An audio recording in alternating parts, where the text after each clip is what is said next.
पहले यही सवाल है आपसे कि सबसे बड़ा गलत डिसीजन या रिस्क या कमिटमेंट क्या होता है मार्केट में जो एक इन्वेस्टर ले सकता है या ले लेता है?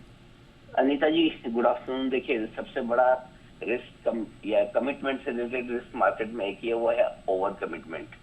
मतलब रिलेशनशिप में वही होता है ना, आप पहले तो ये कर दूंगा, वो कर दूंगा, ऐसा हो जाएगा, वैसा हो जाएगा, फिर बाद में जब रियलिटी वाली सिचुएशन आती है तो वो आप सब कुछ कर नहीं पाते। मार्केट में भी वैसा ही है। पैसा तो कमाना है, कैपेसिटी कम है, एफएनओ ट्रेडिंग भी कर लूंगा, ऑप्शंस भी कर लूंगा, पोजीशन ज्यादा ले लूंगा, मार्जिन फंडिंग कर लूंगा। और जब आप वो करते हैं तो फिर पता चलता है कि जब तक अपसाइड है तब तक तो ठीक है, 2-3 ट्रेड आपके ठीक लगे तो आपको लगता है ये तो लाइफ बड़ी कूल है, बहुत बढ़िया, फर्स्ट क्लास, बढ़िया पैसा बन रहा है। एक आध ट्रेड उठते जाते हैं आपको लगता है कि अरे ये तो गड़बड़ होगी। सो आई थिंक कमिटमेंट से ज्यादा ये इंपॉर्टेंट है कि आप कहीं ओवर कमिटमेंट ना कर लें। मार्केट के लिए सबसे बड़ी रिस्क होती है। बिल्कुल। और सर, आजकल लोग इमोशनल डिसीजन ज्यादा ले रहे हैं, फोमो में फंस करके बहुत ज्यादा डिसीजंस लिए जाते हैं। ये कितना डेंजरस रिस्क हो सकता है?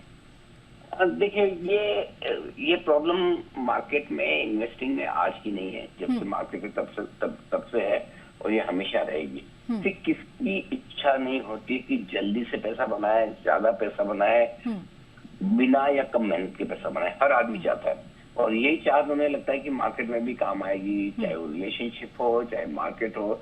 सबको लगता है बहुत कुछ मिल जाए, जल्दी मिल जाए, सब कुछ मिल जाए, और वो इमोशन जल्दी से जाती नहीं है। अभी इस इमोशन को कंट्रोल करना आसान भी नहीं है, इसमें बिल्कुल सही बात है।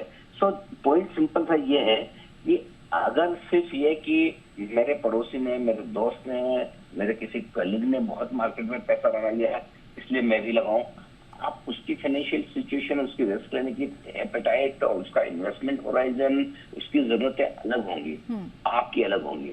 सो आपको बजाय किसी और को देख के डिसीजन लेना है, आपको खुद को देख के डिसीजन लेना है। सो सबसे बड़ी चीज यही है कि फोमो अगर आपको हो भी रहा है कि मैं अकेला रह गया, बाकी सब आगे निकल गए, तो चलिए कोई बात नहीं, आप आज ही शुरू कीजिए। लेकिन आज शुरू करने का मतलब ये नहीं कि आपसे आगे कोई 2 किलोमीटर पहले दौड़ के वहां पहुंच चुका है, अब मैं इतनी स्पीड से दौड़ूंगा कि उससे बाहर निकल जाऊंगा।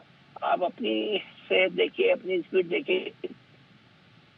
बिल्कुल पहुंचूंगा, बाद में पहुंचूंगा, जो भी है, लेकिन अपनी स्पीड से दौड़ूंगा।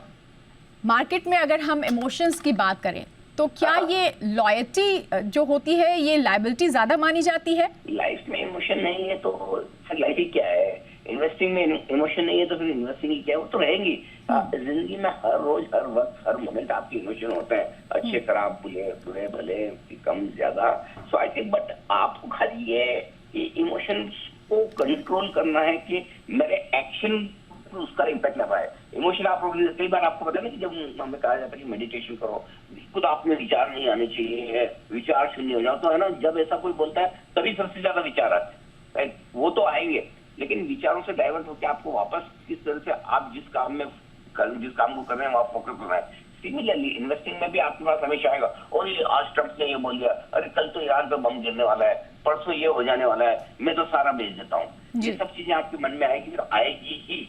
लेकिन आपको ये देखना है कि पहले बार कितनी बार ट्रम्प जैसे प्रेसिडेंट आके गए, कितनी बार युद्ध हुए, वर्ल्ड वॉर हुए, कितनी बार बम गिरे, कितनी बार कोविड हो गया, क्या क्या नहीं हुआ दुनिया भर में, उसके बावजूद आपके मार्केट लाइफ है समय। करेक्ट। तो ये सारी चीजें चलेंगी, लेकिन आपको ये पता है कि अल्टीमेटली आप वहां पहुंचेंगे जहां पहुंचना है, तो फिर आपको चिंता नहीं करनी। बिल्कुल। सर, आज वैलेंटाइन डे पर आप अपने व्यूअर्स को, निवेशकों को क्या सुझाव देना चाहेंगे? मैं सुझाव ये देना चाहूंगा कि जितना आप अपने रिलेशनशिप्स में, अपने फैमिली मेंबर्स में, आपको लव लाइफ जो भी है, उनसे जितना प्यार करते हैं, आप जितना पैसों से प्यार करते हैं, जितना आप अपनी जिंदगी से प्यार करते हैं, उसी इन तीनों चीजों को जिनसे आप सबसे ज्यादा प्यार करते हैं, इनको बेहतर बनाने के लिए आपको एक ही काम करना है, एक सही तरीके से डिसिप्लिन वे में रिस्क को समझते हुए लॉन्ग टर्म इन्वेस्टिंग, ये बहुत जरूरी है। अगर ये काम अगर आप करेंगे तो आप जो 3 रिलेशनशिप को आप हमेशा लाइफ लॉन्ग सहेज कर रखना चाहते हैं, उस रिलेशनशिप को हैंडल करने में आपको बड़ी मदद